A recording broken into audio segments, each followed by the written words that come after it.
తెలంగాణలో కూడా ఈ నెల 5 నుంచి 25 వరకు ఇంటర్ పరీక్షలు నిర్వహించనున్నారు. పరీక్షల నిర్వహణపై తెలంగాణ రాష్ట్ర chief secretary Santhi Kumari video conference ద్వారా జిల్లా కలెక్టర్లు, ఎస్పీలు, పోలీస్ కమిషనర్లతో సమీక్ష సమావేశం నిర్వహించారు. పరీక్షలకు ముందస్తు ఏర్పాటు చేయాలని అధికారుల్ని సీఎస్ ఆదేశించారు.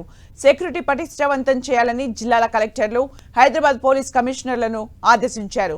క్వశ్చన్ పేపర్లను ఆయా స్ట్రాంగ్ రూమ్ లో నుంచి పోలీస్ స్టేషన్లోకి తరలించే ముందు పటిష్ట బందోబస్తు ఏర్పాటు చేయాలని తెలిపారు. నిర్లక్ష్యం చేస్తే చర్యలు తప్పవని సీఎస్ శాంతికుమారి అధికారులతో అన్నారు. అన్ని పరీక్ష కేంద్రాల వద్ద 144 సెక్షన్ ని విధించాలని పోలీసులకు ఆదేశాలు ఇచ్చారు.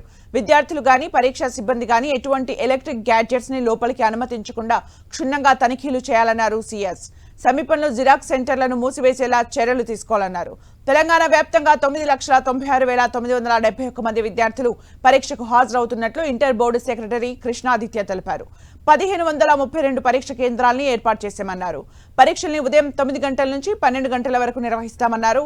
1,532 చీఫ్ అటెండెంట్లను, 1,532 డిపార్ట్మెంటల్ ఆఫీసర్స్ ను, 29,992 ఇన్విజిలేటర్స్ ను, అలాగే 75 ఫ్లయింగ్ స్క్వాడ్స్ తో పాటు 100 సిట్టింగ్ స్క్వాడ్స్ ఏర్పాటు చేశామన్నారు.